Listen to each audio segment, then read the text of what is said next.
Okay, thank you everybody for attending the OHBA's organic certification. It's quite a deal that OHBA's put together. I look at organic education organizations across the country, and I can't find any like OHBA. We're very unique. We emphasize soil health, plant health, human health, and how all this ties together. We're a 501c3 nonprofit. We've been bringing world-class education since 2004. And it's, I think it's really interesting to note that OHBA is primarily volunteers. If you look at the board of directors, they're all very successful women and men.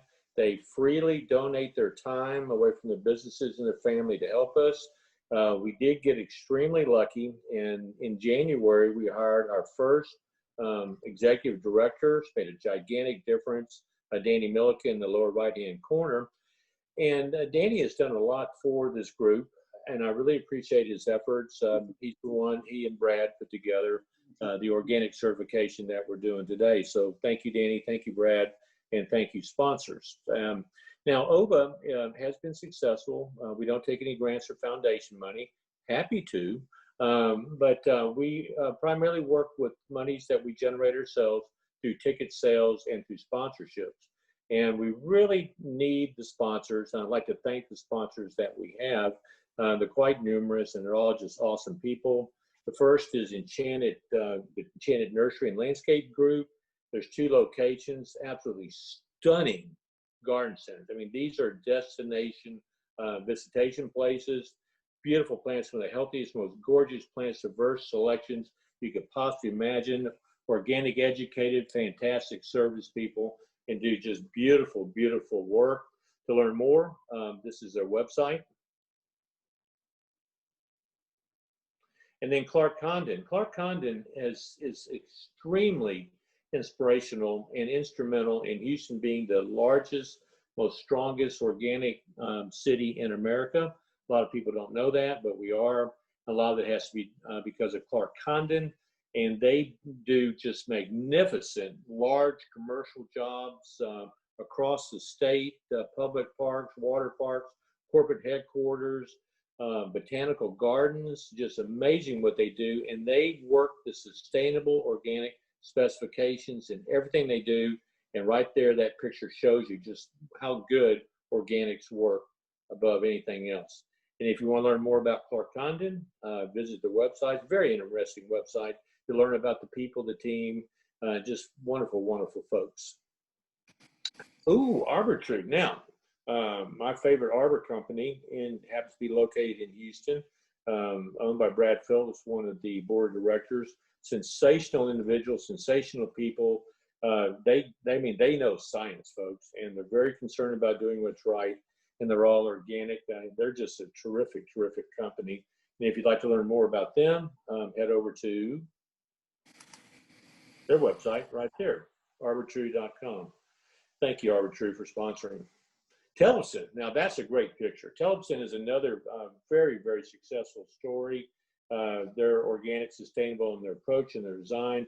And look at the type of creativity that you see there. I mean, that is just typical of how their imaginations just explode. They know how to take care of people. They know how to take care of plants. It's just a fantastic organization. Design, build, and maintenance. To learn more, head over to this website.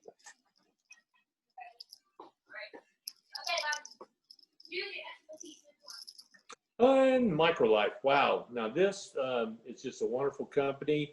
They make the world's best fertilizers, bar none. I know the owner personally looks around the world to see if anybody is making anything better than them, and they're not. Healthy soils, healthy plants, healthy people.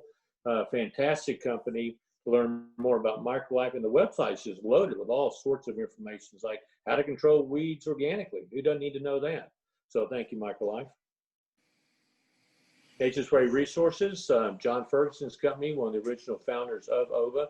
Thank you, John. I think they make the best compost, soils, mulches in the state of Texas. John's a soil scientist, a wonderful, decent human being who always is trying to do the right thing. And their quality always makes jobs better because quality pays for itself. So thank you, John. Head over to John's place, his website, and just learn more about his company. Lots of position papers and education that you can learn. Now, Houston, again, best organic city in America. And a lot of it is because of Home Show Garden Pro, longtime sponsors. Now, it's made up with Danny Millikin, who's the ED of OHBA, is also the host of this show. But it's made up of landscape and garden professionals that serve as co-hosts with Danny. And if you want to learn organic knowledge in a fun, just exciting venue, the Home Show Garden Pros from 7 to 9, 6:10 a.m. Saturday. Great fun show. You'll learn a massive amount of stuff. So thank you, Home Show Garden Pro. And you can pick up videos, Facebook tips, all manners of things at their website. Ooh, the Rice Organization. Now that is another great company. Laura Neff has just been an awesome supporter of organics since I've known her 30 years ago, maybe. Just an incredible woman, does incredible jobs, is very concerned about doing what's right. Her clients just love her. We all love her. Everything's organic with Laura. She's got a heart of gold. Her care for animals and the environment is just unsurpassed. I would easily hire her for any type of landscape work. And to learn more about Laura's company, head over to this website. F&S, Shahid, another dynamic person. I think he has made every OHBA meeting since we got started 16 years ago, like over 90 meetings, conferences, and seminars. So thank you, Shahid, an extremely principled, ethical man. And that's what organics attracts, is principled, ethical, moral people who want to do the right thing, can do any type of work, large commercial, small residential. Awesome guy. So thank you, Shahid. Appreciate your help. And then last, before we get into the show, the Joyce Durant Foundation. That is a non-political group, and we don't accept any type of outside donations. We are devoted to helping the world, and we look at the world needing help with the health and welfare of children, animals, and women. It's also supported by Microlife, and 10% of Microlife profits go to fund the Joyce Durant Foundation. And so why are we here? Well, we're here because we're going to get an organic certification. And where can you get an organic certification? I just don't know, except at OHBA. This is a fascinating opportunity to have a certificate you can proudly put on your wall. Danny and Brad and Sarah picked out 6 really good topics, 2 that are going to be live, one today with Danny, and the other one's going to be live with Brad. Both wonderful speakers. Then there's 4 past Zooms that you need to look at too. You'll get a wonderful certificate, very inexpensive, and the knowledge is absolutely superb. So I'm going to turn it over to Danny. My name is Mike Sarant. I am lucky to serve as president of OHBA. I'm having a lot of fun with it. Thank everybody here for what you're doing. Danny, thank you for what you're doing. Danny's going to talk about fall transition, getting ready for fall. Thank you, Danny. Wonderful human being. Take it away, Danny. Thanks a lot, Mike. Great job there. Really big thanks to all those sponsors. When it comes to fall gardening, a lot of times we have this issue, and the big issue with fall gardening is summertime. So we're dealing with the residual stress, residual damage, residual moisture, pest impact, all that stuff. And the way to really get success in the fall is focusing on the soil. So it could be veggies. We'll touch on veggies. Could be lawns. Could be anything. But any diseases we're looking at, a lot of that just comes from summer stress or summer compaction. So I say good soil, but the picture on there is not soil yet, is it? It's on-process compost. You can see it's got leaf matter in there, but those microbes are beginning to work on it, beginning to do their thing. And I know a lot of us have seen this slide, but I will always push it forward because this is really a good gardener, a good lawn keeper is a soil farmer, a soil rancher. They're kind of herding these guys through and making sure that their soil is living and their soil is pushing forward. And that's where the plants really do their best. So the plants thrive, be it your veggies, be it your lawns. So we're going to kind of range around a lot of different topics, but COVID has led to a huge boom in first-time gardeners and people doing it for the very first time. And one of the huge keys when it comes to first-time gardening is starting with good soil, but also picking a great spot for that garden. And so maybe also as you're thinking of your fall transition, you're thinking of, okay, I can assess where I've got my garden. And if you've had a garden for 20 years, there's a really good chance that the venue, the space where you're gardening in has changed quite a bit. the trees have grown up around it. Maybe you've decided a gazebo needs to go there. I don't know. But these are some thoughts on picking your own spot, picking a spot to grow your own veggies. You got to have 6 hours of light per day. That is just, there's no equivocating about that. 6 hours is what you have to grow veggies. It's probably what you have to grow most sod grasses also. Unless it's a plant that's geared towards shade, that is your magic number, 6 hours of light. Morning light is the best. And when you're thinking about the fall garden, the sun starts to dip in the southern sky quite a bit mid-fall, late fall. And so you want to make sure southern exposure is part of your plan, is, figure out whichever direction south. For me, it's that way. And I want to make sure that I don't have a big tree on the south side of my garden. Something to keep in mind. It's also on the north side of a house is a tough place to have a garden because of that. So you can get by with filtered sun in the summer, but the day is so much longer. That adds up to a lot more light. So light is a huge deal. Good soil is a huge deal. And then the last thing in my mind is access. So you don't want to put your garden in a place you're not going to see it, right? You want to be able to have it be a place that you can see it. You can see problems that are happening. And maybe if you are going to have constant visual access to it, you want it to be lovely. So keep that in mind. Maybe a little bit of twist on the shape of the beds, pathway, all really great things to do that.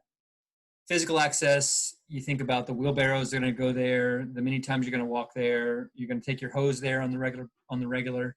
And so you got to have physical access. It can't be like somewhere that is unable to get to. I know there's not many places like that, but I have seen people try to put gardens back behind a garage, behind two fences, and it just ends up not working because they don't have physical access. And emotional access is something I like to consider in this thing, because when it comes down to it, you really want to be connected to your space. So it's a design question. So if you've got a garden and maybe you've got a retro bird bath you want to work in there, which is a great thing to do for tomatoes because it stops the bird from eating the tomatoes. Really, they're drinking the tomatoes. That's the kind of thing that you can integrate. Pathways are really wonderful because they invite you in. And so access is huge. And then when it comes down to it, if you're having trouble clearing, like with a design, be it a redesign or a new design, just go ahead and clear the space out. Take the lawn out. If there's any shrubs that you're going to remove anyway, go ahead and remove them. If you clear that space, a lot of times the design will manifest. And you'll be able to figure out what you want to do pretty well. There's the design. This is the cultivare garden. And you can see they have a lot of interesting elements in it, but they have their beds at a diagonal.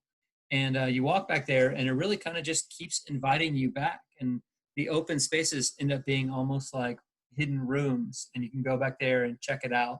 And then another cool thing is they have these, you can see on the far left of that picture, you have little posts that come up above the garden, and they can put a tabletop there. And I think that's really neat, especially to think of maybe in my garden where I want a table, but I can make that table something that I can use as a whole other garden. So sweet potatoes would be perfect in that. Doing some potato slips would be great this time of year in that, but something that drips over the side, you get that cascade effect as well. But this also has lighting. This kind of cow panel fence is on the south side, so you're getting all that southern exposure. This has a lot of those design elements to it. It's inviting. Obviously, there's access through pathways and stuff like that. So they're not putting any limitations on themselves. If you're new to this, don't put limitations on yourself because it will slow you down in gardening. And especially if you have unmotivated family members, it'll slow them down. So you experienced gardeners know that. So plants, we get a lot of questions about plants in Houston. What can I plant now? Well, that's a tough question. So there is no evergreen answer. I guess you can plant, citrus almost any time.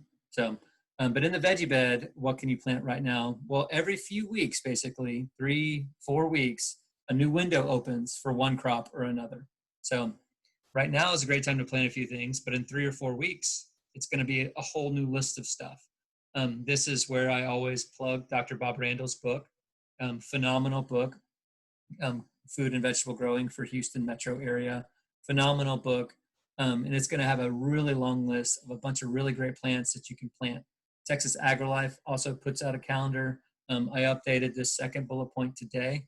So these are seeds that you can plant in 3 weeks. So carrots, lettuces, multiplying onions, kale. So kale, collards are some of my favorite, but that would be all the brassicas, broccoli, stuff like that. So leafy greens, winter stuff on there. There's a ton of plants. Fall is the best. So, and mostly because there's so much variety that you can be planting in the fall. And so just a little bitty list there, but the idea is, what's like a carrot, beets, radishes are like carrots, what's like kale, you know, collard greens, mustard, broccoli, that's like kale. So the snow, snap peas. So this is all in 3 weeks or so. So I say this just to be like, there's so much that's possible for you in the fall to do it. There's a ton of stuff. If you're looking to plant right now, like you're going to go tomorrow and plant some stuff, I'd encourage you to go for some bush beans, the green beans that grow in the bush form, and they just end up being really, really easy. And you get 2 crops about a month and a half, and you take them out, and maybe your second round of carrots. So that is something to really consider when it comes to these winter fall crops. Things like carrots, lettuces, arugula, that maybe you're going to get a flush of, you're going to get a group of. And when you get that group, you grow those plants, they grow, they get mature. A month and a half, 2 months later, you do another round. And you do that second round, and then you are going to be harvesting carrots a lot quicker, a lot longer. Plant spread line now, again, bush beans. I always, this time of year in August, I will peel some potatoes. I'm slicing big chunks of the peel off of them, and I love those red ones you just get at the grocery store. And I will let those dry out in the summer sun, and then just get them in the garden, and you get a little fall crop of potatoes. It's kind of a Thanksgiving tradition for me. So in mid-August, I'm doing that. And basically on those slips, you plant them like they're a little knife, and you slice them and stick them into the ground. So pretty awesome stuff there. Potato peel, good way to do it and get some fall potatoes. Great for Thanksgiving. Malabar, if you're not doing Green Mountain spinach or Malabar, they are great summer produce plants, really productive in the summer, and it's not too late for those. That is a vining spinach. And basically with those, you either eat them raw or you steam them for like 30 seconds. You do not cook them very long. They are culturally used to make kind of a gravy. And so if you want to do a gravy that doesn't have as much flour in it, Malabar or Green Mountain spinach are great things to do. And then lastly, fall tomatoes are huge. If you don't have fall tomatoes in, you got to go this weekend or before and get them. I would recommend you do small tomatoes, so Juliet's, Sweet Million, cherry tomatoes, smaller ones like that. They're going to make a lot with a very small window. And, always with tomatoes, lots of fertilizer, and you want to plant them as deep as you possibly can. So really important, if you are doing fall tomatoes, do not wait till September. Do it as soon as you can. I assure you, I have mine in the ground already, cleared out space. And if you have your spring tomatoes in, I would pull them out of the ground because you do not want them there anymore. Lastly, with the fall tomatoes is don't plant them in the exact same spot that you had your spring tomatoes. There's a few soil pests that may interfere with that new production. So keep that in mind. Don't plant the fall tomatoes in exactly the same spot. And get heirloom plants when you want. What is an heirloom plant? So basically we consider these plants, these vegetable plants that we can buy heirloom or hybrid. And heirloom plants have a story, they have a history, and we know facts about how they succeed. So in Houston, we're hot, we're humid, right? And a hybrid plant may not be grown to survive in a hot, humid way. We have to retest it all over again. Well, heirloom plants, down like Black Krim or Creole or Juliet tomatoes, we know what they're going to do. We know how they're going to perform. Now, we also know that they're not going to perform. So some of the heirloom tomatoes don't grow here. And so do a little research, look up heirloom varieties, and you'll realize that they do not grow here. So a lot of these bigger tomatoes too, you don't want to do in the fall. So keep that in mind. Kind of talking about seeds that you can be planting right now. Getting back to collards, it is the most nutritious vegetable.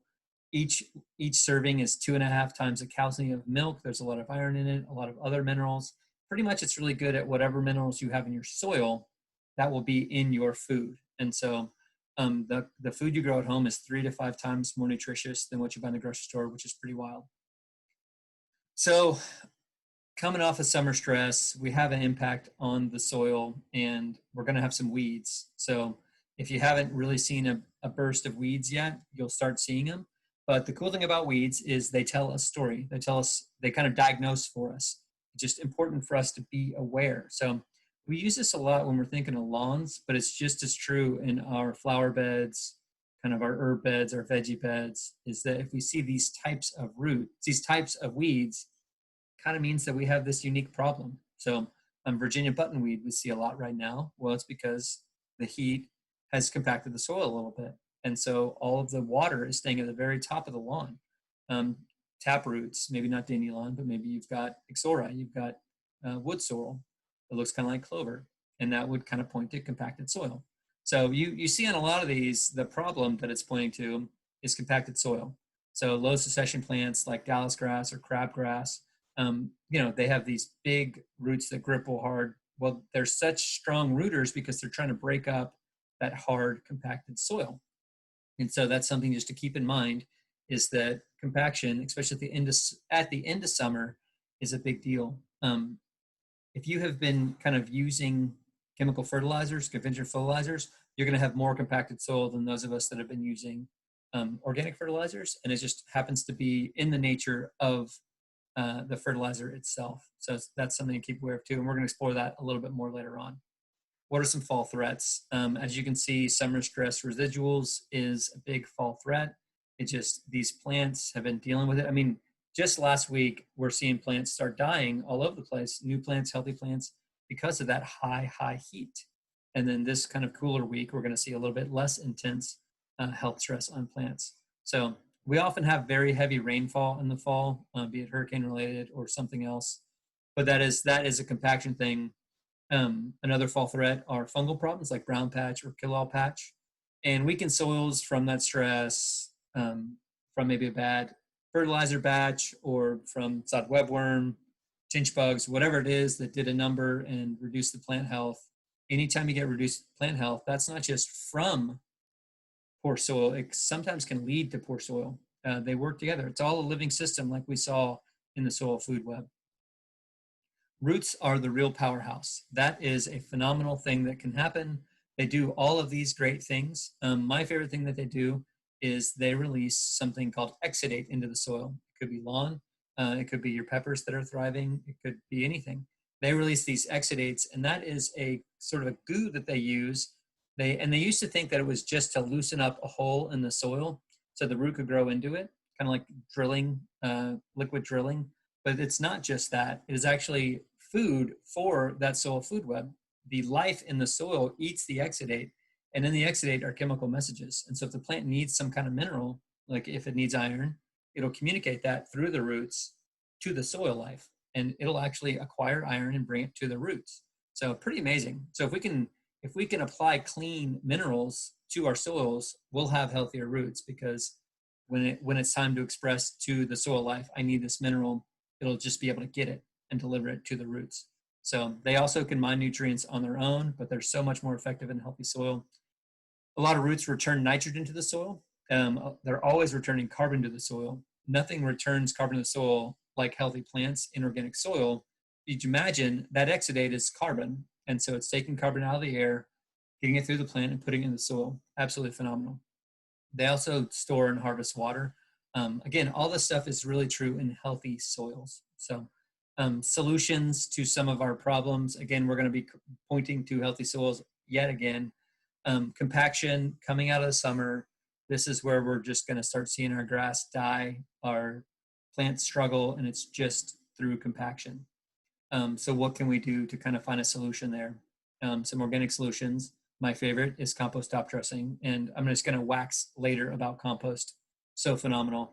Humates Plus is a really cool little pelletized product that you can put in your spreader, and it does a lot of the benefits that we're looking for post-summer. It's a very low stress item to put out, and it's a carbon-rich thing, so it'll feed that soil life.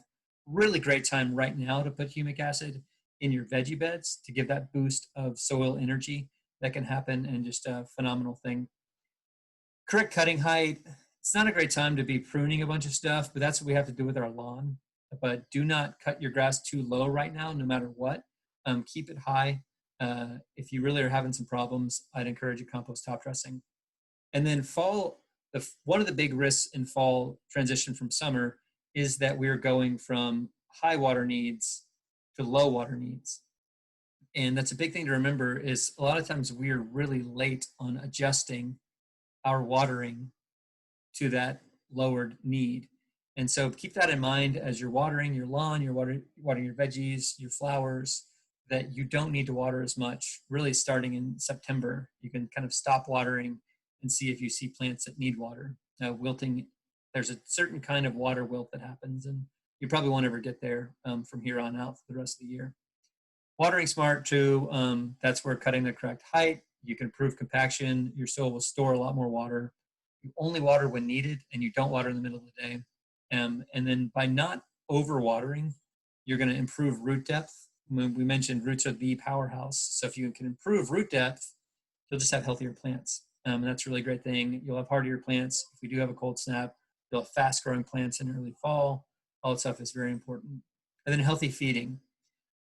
I feel like it gets tossed around a lot that salts are this bad thing. And a lot of us are like, well, we're not going to put salt out on our lawn. We're not going to take table salt and we're going to put it on our lawn. But commercial fertilizers are salt-based. That just means that they're ionically bonded, right? It's just a simple way that they're bonded together chemically, that when water gets them, they divide up into a positive part and a negative part. And that negative part tries to attach to a root if it's lucky, and the positive part drives away soil life. So that leads to compaction, leads to a dearth of soil activity. So all bad stuff. And when it comes to healthy feeding, we really want to get into what is going to feed the soil. The soil life, the living things are just like us. They eat carbon mostly. And so we want to figure out things to get in there that maybe seem like food. So Humates Plus doesn't seem like food, but fish emulsion, seaweed, molasses, stuff like that seems like food. And so it's really good to add to your garden when we're doing that. So compost top dressing is, there's kind of a joke that my wife and I have whenever she listens to the radio. She's like, all you ever do is talk about compost. And you're always like, oh, we'll rub some compost on it. Put some compost on there. Top dress with compost. Have you added compost recently? So this is not just like a coincidence. This stuff is phenomenal. So a couple things that are happening. These are just benefits, but the second one there, 300 pounds of humic acid per yard of compost, right? That's 7 bags of humic acid, and that is already in form, ready to be eaten. So humic acid is basically the product of decaying plant material. And as these kind of microbes in compost break down the woody material, they make humic acid. So when you do a compost top dress or add compost to the top of your veggie beds, you're getting a phenomenal amount of humic acid, which is really incredible. Okay, bacterial life in compost. Most commercial composts are bacterial rich, which is totally great. Those bacteria aren't going to live in your soil because they like the heat a little bit higher, but no being on earth has more nitrogen in it than bacteria, right? So hear that. So the little thing that eats bacteria, generally protozoa or earthworms, have much less nitrogen in their body per kind of total weight, like percentage of nitrogen is much lower. So when they eat the bacteria, they got to eat 5 or 6 of them to get full. Well, what they're releasing, their poopies, is very nitrogen rich. And so that means that compost has a ton of nitrogen in it. It's like putting down a nitrogen fertilizer. Any of you that have compost top dress a lawn, you've seen a green up. You've seen that happen. So you got a ton of carbon, you got a ton of nitrogen. There's this stat out there when it comes to the impact of water storage with soils, that every % of organic matter, compost, that we add to our soil, we are able to store a ton more water. The math has been done that basically the equivalent of rain that landed on the Houston area,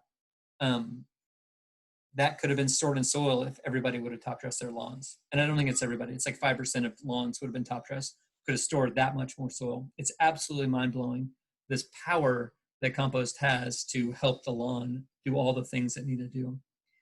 It encourages root growth. So a lot of the product of breakdown, especially of leaves and stems, actually creates this like special hormone that roots want it more. They want to get to it more. So it encourages root growth itself. And then some of these amazing things they do, builds plant natural immunity. Like that's what we want, right? As the roots commune with the soil and eat what the soil is presenting to it, an immunity is built. And so if that's our trees, it holds off the bugs better. If that's, our veggie plants, it holds off disease better. If it's our pears, you don't get rust as much. things like that. It's pretty amazing. If it's our roses, you don't get black spot as much. It just kind of happens because the plant is that much healthier and its immunity is that much better. And the last thing, when it really comes to fall is when we see fungal problems, right? And brown patch specifically is this super wimpy fungus. And that may seem like I'm cutting your lawn down, because if you've got a wimpy fungus, you must have a wimpy lawn.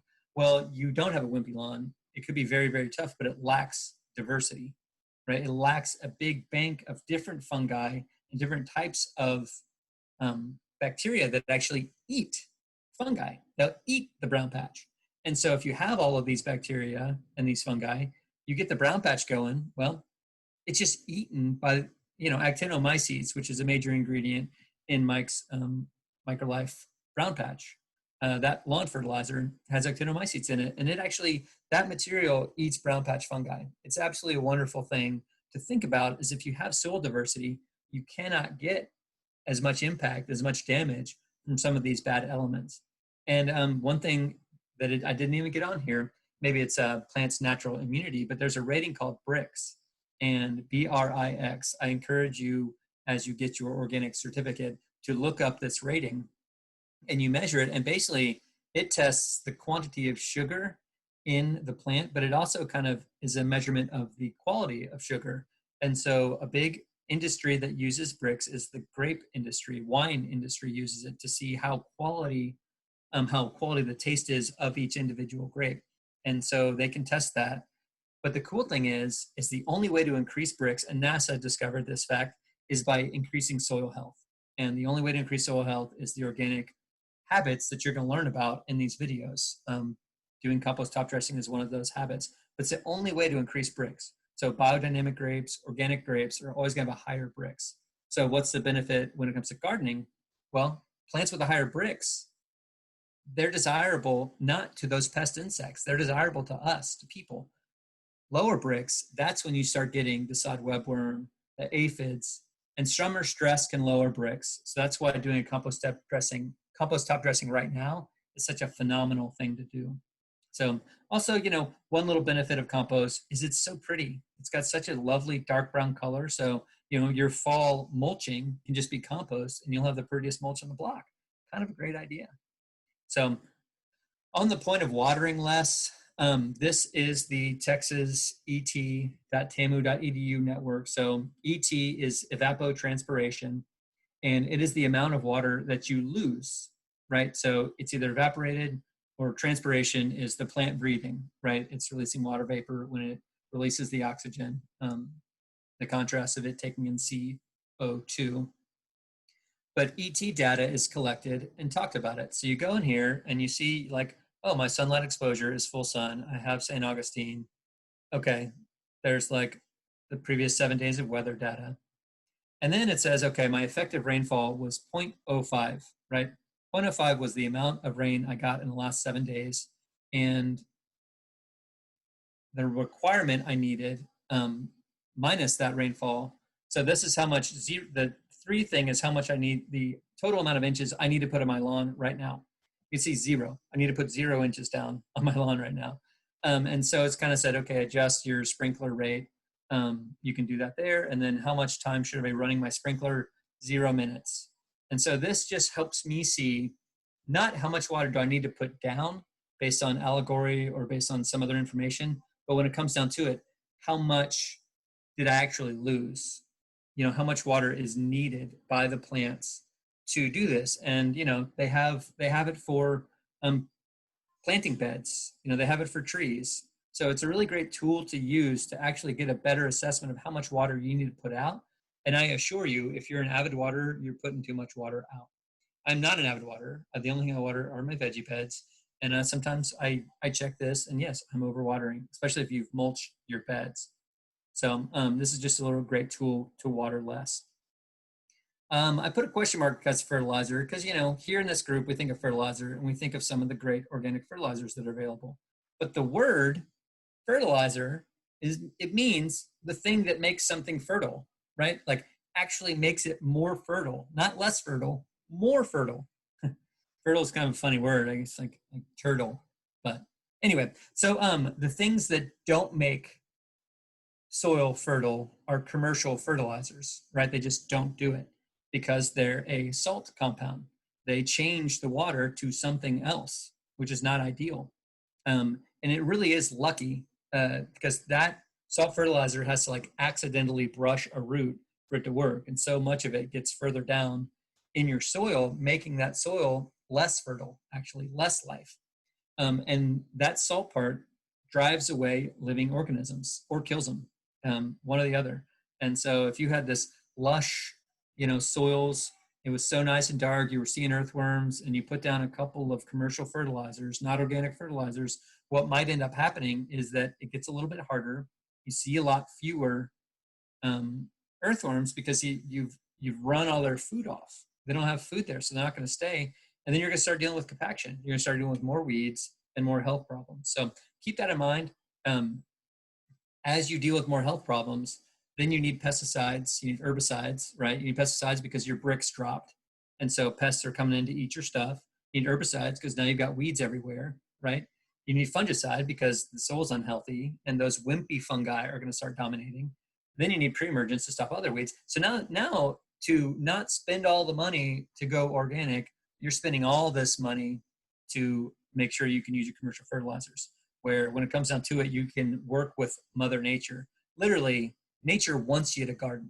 Like, it has provided every element for you to garden. It's just sort of understanding that you're participating in this system that's already in place. Once you kind of get your soil food web right, it's just kind of a nurturing point from then on. You're making sure that you're feeding these microbes that you've got. Pretty phenomenal. So when it comes to good for your soil or bad for your soil, fertilizer does matter. So this first fertilizer, Green Up, the 15-5-10 lawn special. And I can tell you something about the secret about this Green Up is it is the exact same product that's in a bag of road salt, right? This is a product that's from Minnesota. And they actually put this exact same product in a bag for road salt because it melts the water because it is straight up salt. And then a lot of times in spring when you have a snow and you use the Green Up or the road salt version of it, you'll see the weeds on the side, but man, those weeds are so gorgeous and green. They're so dark and beautiful, but it is bad for your soil. It does all that stuff we don't want to see. Microlife is good for your soil. And you can't really see it, but if you've seen these bags, you have this list of stuff that's in it. And I love it because it's like stuff that you understand. You know what that is. You know what alfalfa is. You know what back guano is, right? That's so cool. Wheat middlings. Like, we know what these things are, and the soil digests them and delivers them to the plant in nutrient form. It's phenomenal how it works. If you're making a new bed or you're trying to improve an old bed, that is a great material to use. And so as we're kind of ongoing with soil care, again, the big part of being a great gardener is being a soil ranger, if you will. And so stressing compost, compost, compost. And I say mulch on there because it's so important to mulch your beds, especially early fall and then heavy winter, is that it protects the soil. It keeps the moisture in place. It allows there to be always life right under it, and it insulates it from both the heavy heat and the cold. So Microlife products are great. I'm a big fan of alfalfa meal, especially when I'm trying to get some of my stressed out summer plants to bloom again. It actually will extend bloom time. So you don't need to use a bloom focused chemical fertilizer. Alfalfa meal is a great thing to put out there. So horticultural molasses, no pest insects like it. I don't even think like pets like it. They tend to stay away from it. Horticultural molasses is not sweet and tasty, but it still smells like molasses that you put on your pancakes or use in your sugar cookies. It is a wonderful material. It's good for the soil, feeds bacteria, but it is a balance because it has quite a few amino acids. Bioinoculant, the idea here is you're adding life to the soil again. So if you're taking that next step in gardening, adding some fungal life, adding nematode life, things like that are really important to do, or really good to do to kind of get next level. Fish meal is a high nitrogen source. So anything that's proteiny has a lot of nitrogen. And so fish meal is a great way, but again, it gets delivered to the plant through the roots by the soil life. And again, humic acid, which we've kind of touched on multiple times. It is the residual leftover material from decaying plant material and has become this really carbon-rich source that is easy to get out. So really good stuff. So if you have more questions, You can email me at daniel@obaonline.org.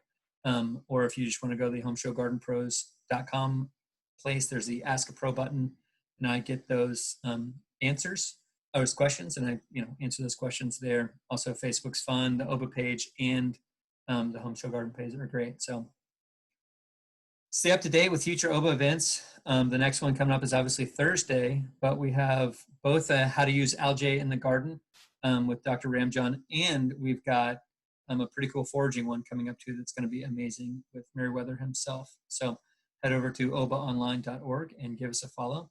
And now I'll hand it over to Sarah Weisinger to talk about answer your gardening questions. So Sarah, over to you. So if anybody has any questions, feel free to submit it in the group chat. We don't have any at the moment.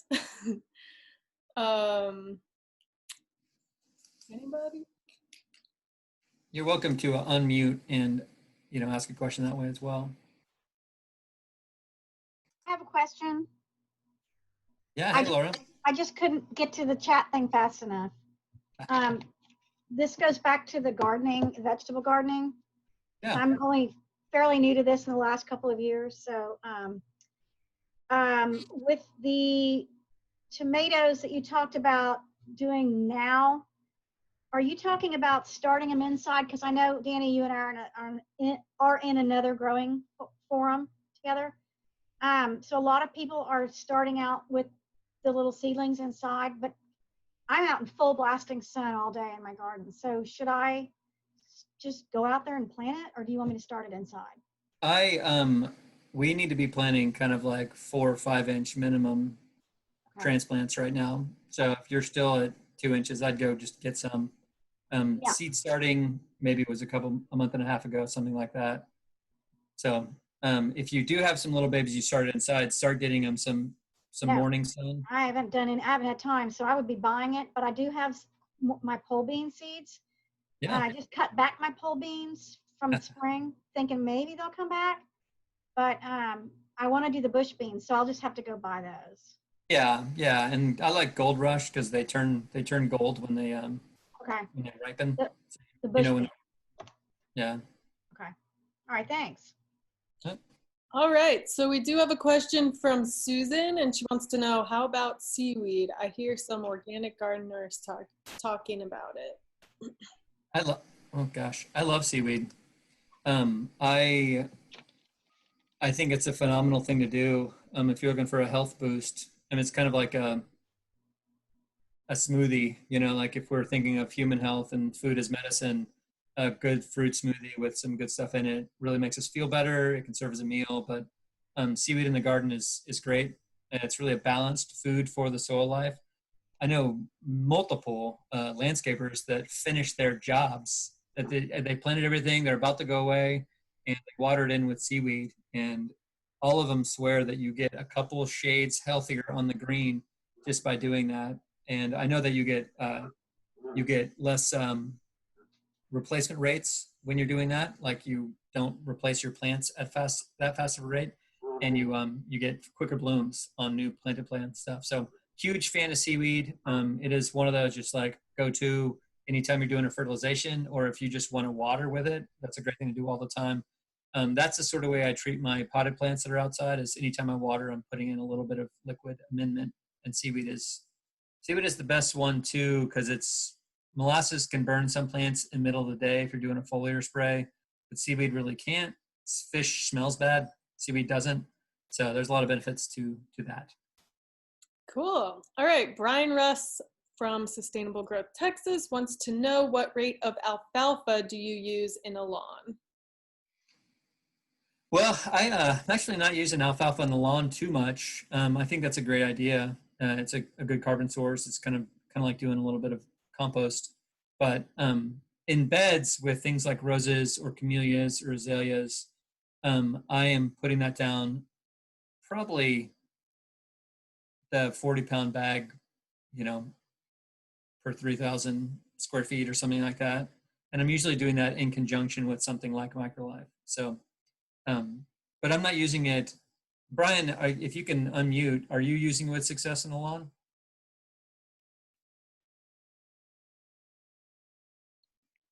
It's okay if you don't want to unmute, but I know that Brian's a real smart guy, so he may have a surprise for us in a little bit. But yeah, I love using it with flowering plants because you get more from the flowers, more from the plants. Natives are just as susceptible as kind of, domesticated plants. So with my Thryallis, with my Hemilia, with my Lantana, it works on all of them. Especially great on the false dragon head because it's kind of a short bloomer. All right. And says Faye asks, should we till compacted soil mechanically? I do vastly like mechanical solutions over chemical solutions for improving soil. And tilling is not always bad. There sometimes is a place for it. I did an experiment when I first made my first 4 beds in my backyard, which is the number I still have. And I used a different soil for each bed. Well, one soil was phenomenal. 2 soils were fine. They didn't grow the plants that great. One was just toast. And on that one, I did till in more of the first soil and then a lot of amendments. But that would be the only time. If you have healthy soils, if you have a healthy garden, or even if it's middling, I would not till. And for multiple reasons. One is you're breaking up all of the air passageways that the roots and the soil life have made, right? All those air passageways are future channels for roots. They're flow rates for water, or flow passages for water. They're really important. They're underrated, actually. And the other thing is you are just eviscerating any earthworms or microarthropods or even fungal strands that are in there. And a lot of that stuff is microscopic. You can't even see it, but it's long, 4 feet, 5 feet, 25 feet. And so you till in there and it's kind of like putting all the soil in a blender. Well, that wouldn't have a good effect on, it's like you don't blend your spaghetti before you eat it. Sort of think of it that way, So I don't encourage tilling unless it's a last resort. All right, next question from Jim says, Mr. Millikin said that Virginia buttonweed was a low succession plant. Could you expand a bit more on the idea of low versus high succession?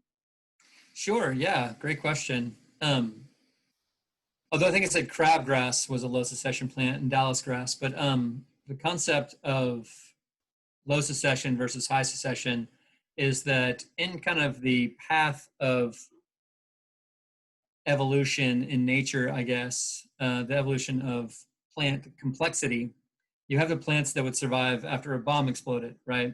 A bomb exploded, destroyed all the soil life, destroyed all the fauna and flora that was there. And what would be the first plants we see? It's some of those taproot plants like dandelion, and it's some of those plants like crabgrass that have real grippy, wide roots that are good at breaking things apart. We're seeing a weed now, gripeweed or gale of the wind or seed underleaf. It has a lot of names, but it's really good at breaking apart rocks. And it's a very low succession plant. But as plants sort of progress in complexity, they kind of progress to the point where they're these forests, right? And bigger root systems, more kind of relationship with the soil. And in that situation too, one thing to really kind of consider on that is the early succession plants thrive with a bacterial rich population. So a lot of times we think of our fungi to bacteria ratios, and in low succession, very, very low succession, you're talking about 200 to 1, or I'm sorry, 1 to 200, 1 to 10,000, where you've got lots of bacteria for that fungi. So very few fungi, lots of bacteria. That's early succession. Generally, those are our weeds. So the kind of idea here is that weeds grow in poor soil, right? They're early succession plants. They grow in poor soil. It's extremely high bacteria. And so they love nitrogen because we know bacteria equals nitrogen. On the far side of it, you have our old growth forests, and they have lots of fungi, and you can get up to like 50 to 1 fungi to bacteria, tons of fungi, because mycorrhizal fungi make up the biggest organism on the planet. In Oregon, there's a big group of it that is literally by weight and size the largest organism on the planet. So forests like a lot of fungi. So you have the whole kind of growth range succession. And then in the middle are grasses, native plants, veggies. And they really like something like a 1-to-1 ratio. And veggies specifically like a little bit more bacteria than fungi. And so it's kind of cool because we can know that we want to keep it kind of balanced, that these plants are kind of like your lawn plants, kind of like our native plants, is they like it right in the middle with a nice balance between fungi and bacteria. That's why taking care of trees is so much different than gardening in the vegetable or gardening for flower beds, is that they are really much more advanced plants than what we're dealing with day to day with our lawn or our veggies. Now, nobody has a weed garden because we think that would be easy, but it wouldn't be, because you would have to constantly be stressing your soil out all the time. You'd have to like constantly be hurting the soil and compacting it to have all those weeds maintained. So I hope that helped answer the question of succession, but it's basically a just like, over time, if the weeds did their work, they would advance the soil to a more advanced plant. All right. Andy R. says he lives in San Antonio and many plants recommended here claim to thrive in poor soil, even straight decomposed granite. Will adding organic material inhibit the growth of these plants, or perhaps just not be as useful, or have the same beneficial effects as any water/organics hungry plant? Yeah, I think generally you're going to have a lot of success with using organics in a setting like that. So we take San Antonio, Houston, we don't have rocks. We got no rocks. So minerals are generally kind of buried further along. They can escape us. In areas where you've got a rocky terrain, a limestone terrain, it's going to be more alkaline, which is fine. Acid-loving plants, alkaline-loving plants, it's really kind of a myth. Acid, if you just think of acid as fungi-loving, then you're good to go. So you can have an alkaline soil and still grow great roses because you can provide the fungi that feed the plant. And so what an organic approach, or I'll just say a soil food web approach, is going to do, it's going to make nutrients more readily available. It's going to break down the deeper stone that's going to provide more minerals to the plant. It'll improve water holding capacity, and so your water won't drain as much. Right now in San Antonio, well, if you're on the west or north side, so water is going to drain so fast that you're going to kind of be constantly throwing more water at plants, even if they're dry loving. And then it also will just make deeper roots, and you'll have a healthier plant because you've got deeper roots. And pretty much you can just make your plants no concern instead of a little bit of concern. And it also will allow you to expand your palette a little bit away from just those plants that like poor soils into plants that like great soils, because you'll be converting your soils from bad to great. So, but I do just like the whole alkaline acid thing, to me is way over the top. A little bit of acidifier is great in an organic setting because it will push the fungi a little bit and make a setting for them. But man, in nature, right, those acid-loving plants, they are not there because somebody put down a bunch of acid or there's like acid rain that happened. They're there because they've been working in conjunction with the tree roots, with the soil life. And over time, that fungi has realized it likes acidity more often. So you get something like blueberries or azaleas that are famous acid-loving plants. And what do they really want? They want relationship with soil fungi, with mycorrhizal fungi. That's what they want.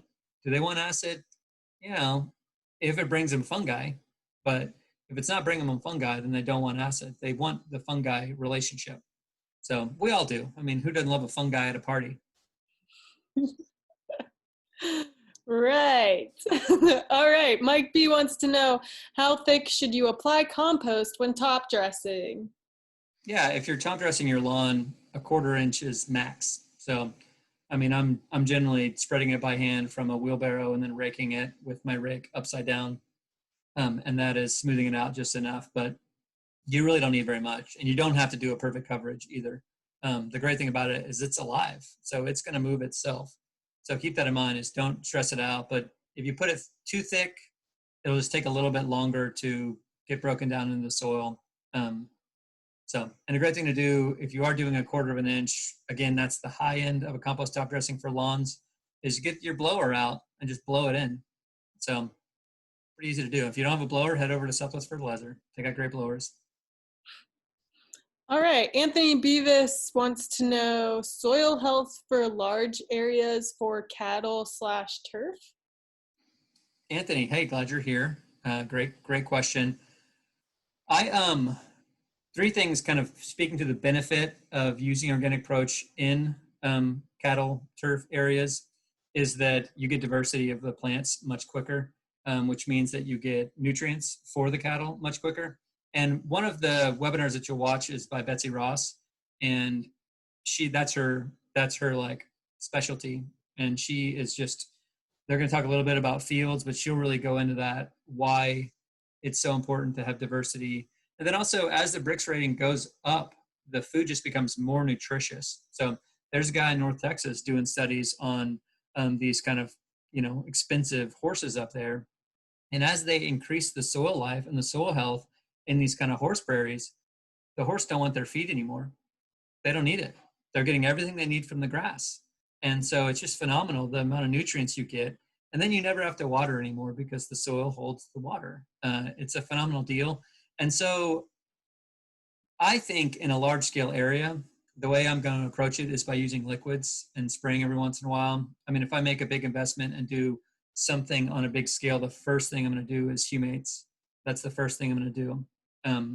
It ends up being pretty cost effective because you can spread it out pretty thin, but you're adding carbon and you're really setting the stage for the growth of the microbes. Now, Anthony, if you heard the name of the company earlier, again, it's the company Betsy Ross has, Sustainable Growth Texas, is they specialize in making liquid biological amendments. Us laymen call it compost tea, but they call it LBAs, and they're phenomenal. And that is a very, very effective way to get the good stuff out into the area where you need it. All right, so T had asked this. I can answer this question though. She wanted to know if the classes will be posted along with the other 4 if you're unable to participate tonight. So what I will do is I will try to post tonight's presentation by tomorrow, and I will try to post Thursday's presentation by Friday. Next question is, what do you think about using gypsum to break up soil? So I'm not opposed to it, except that for it to break up the soil, you've got to till it and mix it in. Gypsum is a uniquely shaped molecule. It's shaped like a little milk bone. And so what it does in the soil is that it provides kind of a weird shape. And so it slows down compaction mechanically. Now it's got some nutrient source to it, so it's good that way. But I will say that in areas that have a lot of calcium in their soils, they actually put gypsum down because the gypsum and the calcium kind of make cement. They kind of bond together perfectly to make a very compacted space. So if you've got a calcium-rich soil, I wouldn't use gypsum. Now your question may be, how do I know if I've got a calcium-rich soil? Maybe just don't use the gypsum, or maybe use it in small quantities. But nothing will loosen the soil up better than compost top dressing. That will loosen up the soil better than anything else. Next down from that is humic acid. And so if you can just kind of stick to those things, it'll work better and in a longer term than gypsum will. So, but gypsum works kind of because it has that milk bone shaped molecule. Brian Russ had commented that he was actually using a wet slurry alfalfa instead of dry alfalfa. If you want to touch on that briefly. Well, I mean, a wet slurry is a great thing to do. Again, liquids are so easy to put out. And I don't know, maybe we can just talk offline about what application rates are on that. But anytime you can use a liquid, it's a lot easier. And your forearms don't get as dirty. So. Laura had asked about lawn aeration. Laura, if you want to ask the question again, if you had any more like details to add to that. I know we kind of skipped around question wise. Oh, I was just saying, he was talking about cultivating the beds, but that also goes for aeration. We're not doing that anymore either. And I wondered if you just wanted to touch on that for anybody here who does strictly lawn work. Yeah, I mean, if you're able to sell aeration as an add-on service, good for you.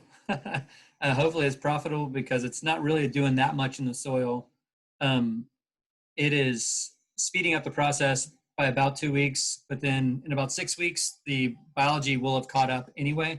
And so, I would try to sell compost top dressing twice. I think you're going to get a longer running effect from that.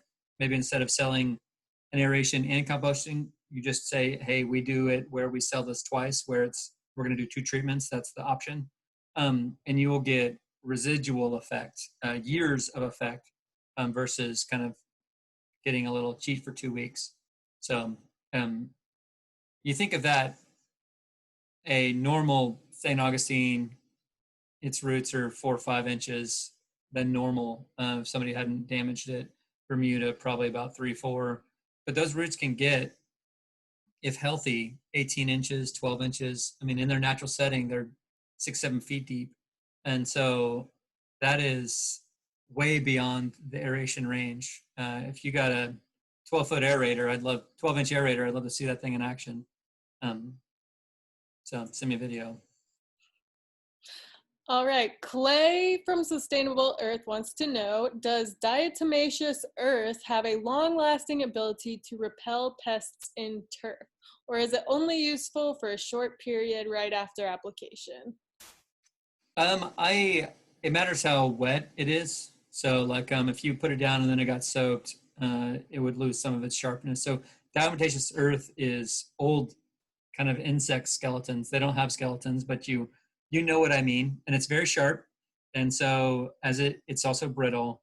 And so if you put it down, especially if you've got soft-bodied insects like sod webworm, it can do some real damage and really slow them down. But once we get a soaking rain, it kind of loses its effect and becomes more minerals for the soil. So that's a benefit there. But um, it's not kind of my first go-to to stop most insects. So the insects have long legs; they just walk over it, and then we're so humid here that sometimes it gets limited a little bit. But I know in drier areas, man, it can be really effective for slowing down a lot of the problem insects, tropical armyworms, sod webworm. A lot of dangerous stuff can be stopped just by doing that. And then again, you are putting minerals down in your space. All right, Justin Grippon from Grippon's Gardens wants to know, how do you feel about tilling a new build yard to blend in compost, humates, and microgrow? Thanks, Justin. Glad you're here. I wouldn't till it. I don't think it's going to have much benefit. A&M, if you want to look into it, A&M big study, and you should look in Texas A&M tilling, a big study about the actual long-term effects of tilling versus just compost top dressing. And in 6 weeks, it was the same. There wasn't a difference. And so to me, that's like, okay, but if it was a somewhat healthy space, it did take a little while to regain an earthworm population and a mycorrhizal fungi population. And so if it's up to me, I'm not trying to sell that tilling service. I'm trying to sell some down the road soil benefit service. So yeah, if it is a clearly like unhealthy space, tilling has effect. Tilling can be very helpful. So again, I had that bed that I put a plant in there and it died. Seeds were not starting. Nothing was working. I've seen yards that have areas like that are just totally a disaster. Maybe the water's cascading off the roof and colliding with the soil too often and it stays real wet. Those are the setting where I would encourage tilling, where like maybe the soil needs a total restart. But again, even like mediocre soil is still kind of holding a lot of life. All right, Jose wants to know, on newly installed St. Augustine turf, what would you recommend on fertilizing prior and after installation? And how long would you recommend to fertilize after the installation? So if it's up to me, I'm putting down kind of a sand compost mixture to do my leveling, making sure I've got compost in there, probably 1-to-1. And so a nice even layer, get the compost where the roots are going to be, activate that soil underneath. You put down your sod, no gaps, very carefully. The client will like that. And then I'm microlifing right then. And then I'm also super seaweed spraying or some sort of seaweed material spraying. I just want to provide as much food as possible that's not going to damage the grass. Doing all of those things, you'll see quicker growth, especially root growth, which when you see leaf growth, you'll see more root growth. But that's my protocol. I've seen big lawns done that way. I've seen sports fields. I've seen small home lawns done that way. And that compost underneath is really kind of unlocking a lot of root potential that does not happen with just sand. All right. John wants to know, after attending both webinars and watching the other 4, where do we go to take the quiz? I can also answer that question. We will email the quiz out to you on Friday. Flora wants to know, for roof garden with growing medium that drains fast and not much organic matters, any special soil care? Yeah, I mean, that is certainly a thing that people have been making, kind of potting mixes, rooftop gardens, soil blends for a while. And its big thing is it needs to be light and it needs to hold water. So if you can continue to use an organic mix in there, you will find that you'll have better plant health and more water holding capability, because it's not just about mechanical water holding. The mixes that I love the most for that setting are kind of throwing like everything at the wall. They're using expanded shale, cocoa fibers, vermiculite. They're using everything they can to basically hold water, keep it light. And so the great thing about expanded shale is it's so porous that microbes can live in it. And so if you can do those mixed with compost, you'll end up having something that works really, really well, especially if it's a nice fluffy compost that stuff's been blended into. So I think Nature's Way has done some custom rooftop blends for something. I think almost every soil company has done it, but I might just talk with John directly and see what his thoughts are on it. All right, Justin also wants to know, how do you stop chinch bugs? Yeah, great question, Justin.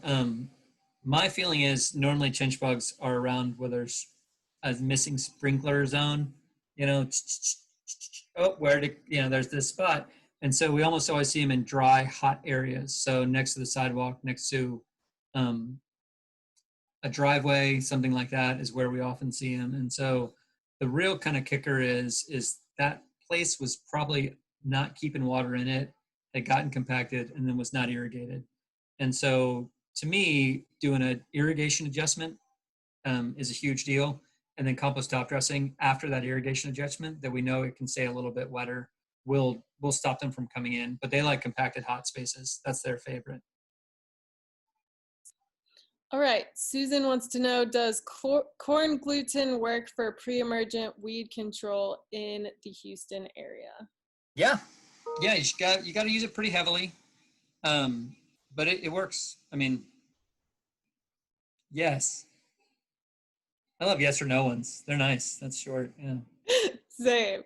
Okay, and final question. Mr. Jose wants to know what EcoSmart is. Oh gosh. Well, can somebody else answer this? I know, Mike, you got it, right? You have it? You're muted, Mike. It's a deterrent. Gotcha. Thank you very much. It's good to keep me deterred. So EcoSmart is essential oils that you would use on your skin for just basic skincare, but they're put on a brand carrier, very easy to apply, very inexpensive. It is absolutely non-toxic to humans, animals, reptiles, invertebrates, birds, and fishes. It is a non-selective against all insects, though. So if you use it against side webworms or chinch bugs, it will stop chinch bugs and side webworm. But any other beneficial insects that are out there, it's going to hit them as well. But the nice thing about it is that you can pick it up with your hands, you can smell it, you can rub it on your skin, you can have your dog run across the yard, your little kid run across the yard after you applied it, and it is non-hazardous to them. It has a short window, 7 to 10 days. We find it more effective on chinch bugs than we do on sod webworms, but we have found that it does work against sod webworms. All right. Well, thank you everybody for tuning in. Thank you, Danny. You did a fabulous job. This Thursday will be Brad's presentation. He will be talking about organic tree management and maintenance and a lot of great stuff. Thank you so much, sponsors. We appreciate all of you. Without you guys, these events would not be possible. So you guys are awesome. And if you haven't already, head over to OHBA's website, ohbaonline.org. Look through, you know, what we're doing. We have plenty of membership options, and you might be interested in joining our organization. And thanks everybody so much for tuning in today. We can't wait to see you on Thursday. We are going to be doing a fun thing. Sarah had a good idea. Is we're going to be a show us your certificate. So once you get your certificate and you print it out and get it framed up, we want to see you proudly displaying that thing. So we want to get those pictures because we're excited, right, Sarah? We're excited. We're super excited. And after this certificate, we hope to start including other kinds of certificates as well. So it's really, really going to be a good time. All right. Thank you, everybody.